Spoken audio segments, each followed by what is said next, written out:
Hello everyone, welcome back to my channel crack data engineering. आज मैं आपके लेके आई हूँ पार्ट 2 डेलोइट के क्वेश्चन आंसर्स जो कि इंटरव्यू में पूछे गए थे। ये क्वेश्चंस बेस्ड हैं एडीएफ, एजोर और डेटाब्रिक्स से रिलेटेड। तो चलिए स्टार्ट करते हैं। आज हमारा पहला क्वेश्चन है, explain the ETL pipeline using एजोर data factory. तो ईटीएल पाइपलाइन स्टार्ट होती है डेटा को इंजेस्ट करने से। तो सबसे पहले हमारा जो डेटा होता है वो सीक्वल सर्वर में रहता है या क्लाउड में रहता है in the form of CSV files और एपीआईज। तो हम क्या करते हैं, जो भी हमारा ऑन प्रेम में डेटा रहता है, जो कि ऑन प्रेम डेटा का मतलब होता है वो डेटा जो हमारे सिस्टम में है, उस डेटा को इंजेस्ट करने के लिए हम self hosted integration run time का यूज़ करते हैं। और जो डेटा हमारे क्लाउड में रहता है उसको हम डायरेक्ट एडीएफ के थ्रू इंजेस्ट कर लेते हैं। तो सबसे पहले क्या तो सबसे पहले ऑन प्रेम डेटा को सिक्योरली एजोर में लाने के लिए हमने self hosted integration run time का यूज़ किया। उसके थ्रू हमने डेटा को एडीएफ फैक्ट्री में इंटीग्रेट करते हैं। एडीएफ डेटा को एडीएलएस जेन 2 के ब्रॉन्ज लेयर में इंजेस्ट करता है। एडीएलएस जेन 2 का जो एडीएलएस जेन 2 में 3 लेयर होती हैं। इसी को हम बोलते हैं मेडेलियन आर्किटेक्चर, ब्रॉन्ज, सिल्वर और गोल्ड लेयर। जब एडीएफ डेटा को एडीएलएस जेन 2 के ब्रॉन्ज लेयर में लोड करता है तो ये डेटा एज इट इज रहता है, इसमें कुछ भी नहीं होता। देन फिर एडीएफ क्या करता है, ब्रॉन्ज लेयर के डेटा को ट्रांसफर करता है सिल्वर लेयर में। सिल्वर लेयर में लाने के बाद हम क्या करते हैं, ये एडीएफ क्या करता है, एक डेटाब्रिक पाइस्पार्क नोटबुक को ट्रिगर करता है। उसी नोटबुक को हम बोलते हैं सिल्वर लेयर, जहाँ पर हम यूज़ करते हैं डेटा क्लिनजिंग, वैलिडेशन, डुप्लीकेशन और बिजनेस ट्रांसफॉर्मेशंस। ये सारी एक्टिविटीज़ यहीं परफॉर्म होती हैं। प्रोसेस डेटा को सिल्वर लेयर में स्टोर करते हैं और फाइनल में जो हमारा बिजनेस रेडी डेटा होता है उसको हम गोल्ड लेयर में लोड करते हैं। फाइनली पावर बीआई और साइनेप्स एनालिटिक्स जो होते हैं वो गोल्ड लेयर से ही रिपोर्ट और डैशबोर्ड जनरेट करते हैं। देन पाइपलाइन ऑर्केस्ट्रेशन, स्केड्यूलिंग और मॉनिटरिंग, ये एडीएफ ही हैंडल करता है और डिप्लॉयमेंट के लिए एजोर डेवऑप्स और सीआईसीडी पाइपलाइन यूज करते हैं। ऑलवेज रिमेंबर, इंटरव्यूअर को टूल्स की लिस्ट नहीं चाहिए रहती, they want journey of data. तो हमेशा इसी फॉर्मेट में डेटा की जनरी को एक्सप्लेन करेंगे। ठीक है, आई होप आपको ये लॉजिक समझ में आया होगा। Now come to the next question, explain the incremental load and difference between watermark and timestamp. तो फुल लोड का मतलब होता है पूरा टेबल रीलोड करना। मैंने जो आंसर है वो मैंने टाइगर एनालिटिक्स के क्वेश्चन में भी समझाया था, आज मैं इसको दोबारा समझाती हूँ। फुल लोड का मतलब होता है पूरा टेबल रीलोड करना।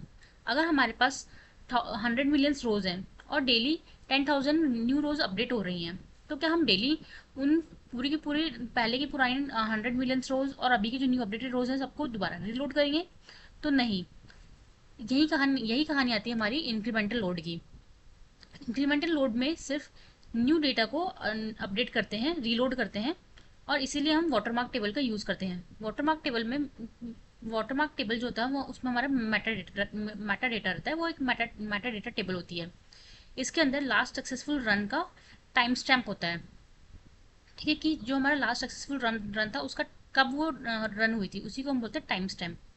ठीक है, पाइपलाइन स्टार्ट होते ही लुकअप एक्टिविटी पहले ये टेबल को रीड करती है। जो भी हमारा वाटरमार्क टेबल था उसको लुकअप एक्टिविटी इसको रीड करेगी।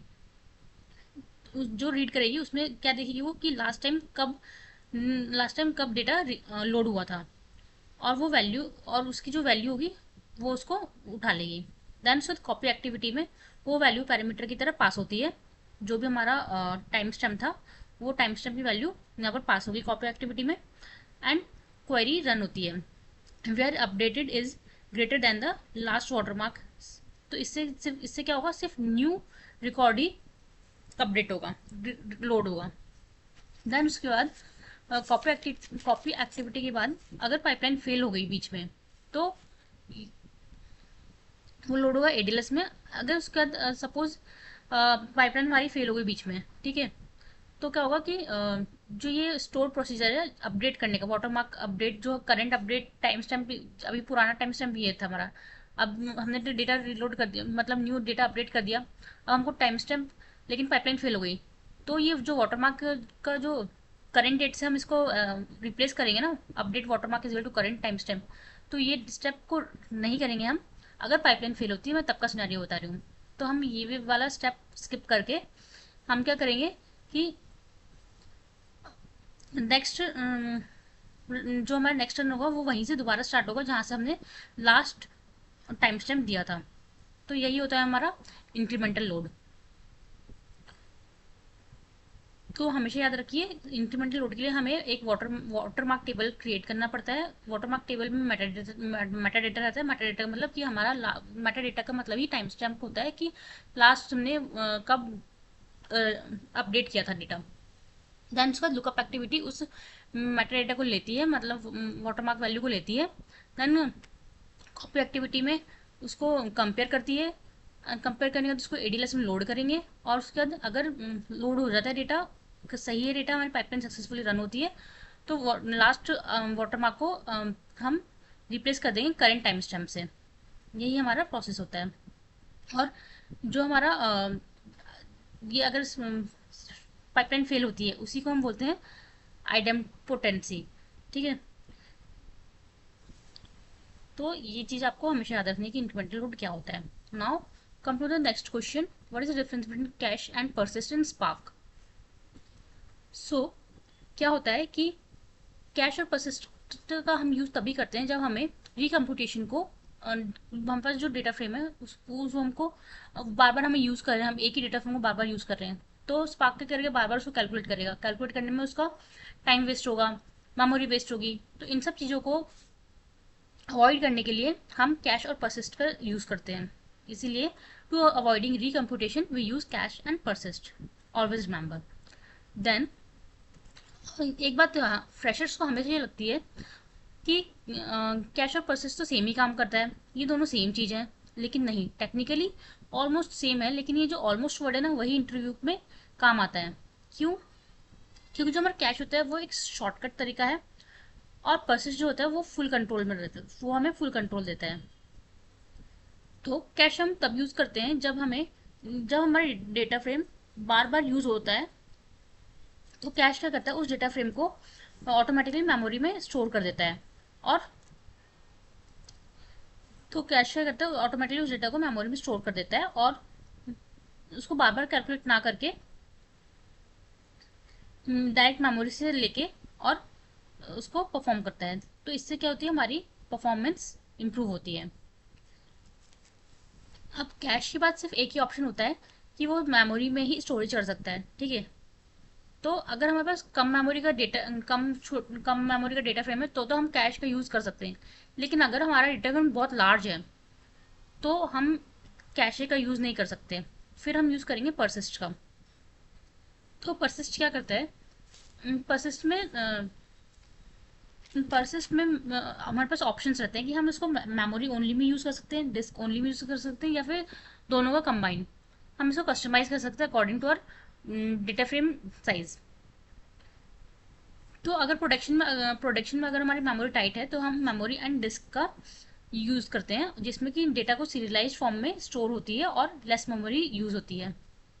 मोस्ट इंपॉर्टेंट थिंग कि जो हमारा एक और थिंग, जो हमारी मेमोरी ओनली होती है वो फास्टेस्ट होती है, और अगर हम डिस्क ओनली का यूज़ करेंगे तो थोड़ा स्लो होता है।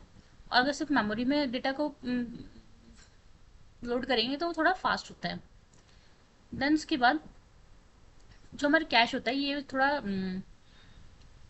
इंपॉर्टेंट क्वेश्चन है कि क्या कैश लेजी वैल्यूएशन है। तो हाँ, कैश जो है हमारा लेजी वैल्यूएशन है। तो इसको रन करने के लिए हमें हमेशा एक्शन को कॉल करना पड़ेगा, तभी ये रन होगा। Nothing run until the action call. Then always use unpersist. हमें अनपर्सिस्ट कब यूज करना है, अनपर्सिस्ट करो जब काम हो जाए, वरना जो डेटा फ्रेम होता है वो पूरे सेशन में मेमोरी में पड़ा रहेगा। और स्पार्क इवेंचुअली हैंडल करता है, स्पार्क इस चीज़ को इवेंचुअली हैंडल करता है, बट मैनुअली करना is always a best practice. So जब भी हमारा काम हो जाए तो अनपर्सिस्ट का यूज़ करें। Now come to the next question, what is a schema drift in ADF pipeline. So आज तक पाइपलाइन हम रन जो करते हैं, तो सपोज स्कीमा ड्रिफ्ट क्या होता है मैं आपको स्टार्टिंग से बताती हूँ। हम हमारे पास पाइपलाइंस हैं वो बहुत स्मूथली रन होती हैं, ठीक है। लेकिन एक दिन ऐसा होता है कि हमारी पाइपलाइन सडनली फेल हो जाती है। तो इसका रीज़न क्या होता है, तो इसका रीज़न सिर्फ एक ही होता है कि एक एक्स्ट्रा कॉलम आ गया होगा, ठीक है। तो यही इसी प्रॉब्लम को हम बोलते हैं स्कीमा ड्रिफ्ट। तो सबसे पहले मैं आपको समझाती हूँ कि स्कीमा होता क्या है। तो जो भी टेबल का स्ट्रक्चर होता है, कॉलम, डेटा टाइप, ऑर्डर, इन्हीं को हम बोलते हैं उस टेबल का स्कीमा। अब मान लो कि सोर्स टेबल में पहले 3 कॉलम थे, कस्टमर आईडी, नेम, सिटी, ठीक है। ये स्मूथली चल रहा था, हमारी पाइपलाइन डेली इसके बेसिस पे चल रही थी नाउ। अब जो सोर्स टेबल में क्या हो गया, चेंजमेंट आ गया है। कस्टमर आईडी है, नेम है, सिटी, लेकिन एक न्यू कॉलम ऐड हो गया है जो कि ईमेल है। अगर आपकी लाइन अगर आपकी पाइपलाइन फिक्स्ड स्कीमा एक्सेप्ट करती है, ठीक है, अगर आपकी पाइपलाइन फिक्स्ड स्कीमा एक्सेप्ट करती है तो क्या होगा कि या तो पाइपलाइन फेल हो जाएगी और या तो वो जो न्यू कॉलम होगा उसको इग्नोर कर देगी। तो इसी अनएक्सपेक्टेड स्कीमा को, जो इस अनएक्सपेक्टेड स्कीमा चेंज होता है उसी को हम बोलते हैं स्कीमा ड्रिफ्ट। आई होप आपको स्कीमा ड्रिफ्ट अब समझ में आया होगा कि स्कीमा ड्रिफ्ट होता क्या है। इस प्रॉब्लम को हैंडल करने के लिए एडीएफ में इनबिल्ट अलाउ स्कीमा ड्रिफ्ट का ऑप्शन होता है, उसको इनेबल कर देंगे तो एडीएफ खुद से ही जो भी हमारे अगर स्कीमा में चेंजेस हो गए तो वो खुद ही उसको हैंडल कर लेगा। और डेटाब्रिक्स में ऑटो लोडर और स्कीमा इवैल्यूएशन होता है जो कि ऑटोमेटिकली डिटेक्ट कर लेता है और प्रोसेस के लिए, और ऑटोमेटिकली डिटेक्ट और प्रोसेस किए जा सकते हैं इसको यूज़ करके। याद रखना, स्कीमा चेंज सोर्स का स्ट्रक्चर चेंज होना कहलाता है, और स्कीमा ड्रिफ्ट पाइपलाइन के बिना, पाइपलाइन को जो ब्रेक, मतलब जो हमारी पाइपलाइन ब्रेक हो जाती है उसको हैंडल करने के लिए स्कीमा ड्रिफ्ट का यूज होता है। Now come to the last question, how you manage secrets और पासवर्ड्स इन एज्योर। तो इंटरव्यूअर ने पूछा कि डेटाबेस पासवर्ड्स पाइपलाइन में कहाँ स्टोर करते हो। जो हमारे डेटाबेस के पासवर्ड्स हैं तो वो अपनी पाइपलाइन में तुम कहाँ स्टोर कर सकते हो, कहाँ यूज स्टोर करते हो।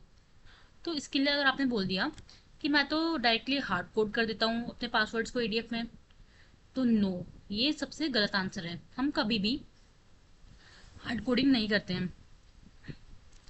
रियल प्रोजेक्ट्स में क्या होता है कि हमारे पासवर्ड्स, एपीआई कीज और कनेक्शन स्ट्रिंग्स कभी भी कोड या पाइपलाइन में हार्ड कोड नहीं होते। इसके लिए हम यूज़ करते हैं एज्योर की वॉल्ट। एज्योर की वॉल्ट का यूज़ करते हैं जो एक सिक्योर लॉकर की तरह काम करता है। सबसे पहले डेटाबेस पासवर्ड्स या एपीआई की को एज्योर की वॉल्ट में सीक्रेट के फॉर्म में स्टोर करते हैं, ठीक है। उसके बाद क्या होता है कि एज्योर डेटा फ्रेम्स या डेटाबेस को की वॉल्ट का एक्सेस दिया जाता है यूजिंग द मैनेज्ड आइडेंटिटी। जब पाइपलाइन रन होती है तो एडीएफ क्या करता है, उन पासवर्ड्स को डायरेक्टली कीबोर्ड से फैच करता है और डेटाबेस से कनेक्ट कर देता है। पासवर्ड कोड में कभी भी विजिबल नहीं होता है, वो हमेशा सिक्योर फॉर्म में कीबोर्ड में स्टोर होता है। आई होप आपको ये 5 क्वेश्चन बहुत अच्छे से समझ में आए होंगे। मैंने इनका आंसर्स इन, जैसे कि हम इंटरव्यू में आंसर्स को कैसे इंटरव्यू को बोल सकते हैं, मैंने इसके लिए आपके लिए एक पीडीएफ तैयार की है। तो ये मैं डिस्क्रिप्शन में अटैच कर देती हूँ, आप वहाँ से इसको एक्सेस कर लेना। इसके सारे आंसर्स आपको वहाँ मिल जाएंगे। मैंने यहाँ पर आपको सिर्फ इन आंसर्स के लॉजिक्स बताए हैं ताकि आप इजीली इंटरव्यूअर को समझा सके अपने आंसर्स। आई होप आपको मेरे ये 5 क्वेश्चन समझाने का तरीका अच्छा लगा होगा। Thanks for watching and subscribe my channel ताकि मैं आपके लिए ऐसे और वीडियोज़ लेके आऊँ। और लाइक करें, शेयर करें अपने फ्रेंड्स को जो भी इंटरव्यू की तैयारी कर रहे हैं, और कमेंट करो बिलो कि आपको मेरे वीडियोस अच्छे लग रहे हैं ताकि मैं ऐसे वीडियोस और बनाऊं। Thanks for watching, bye.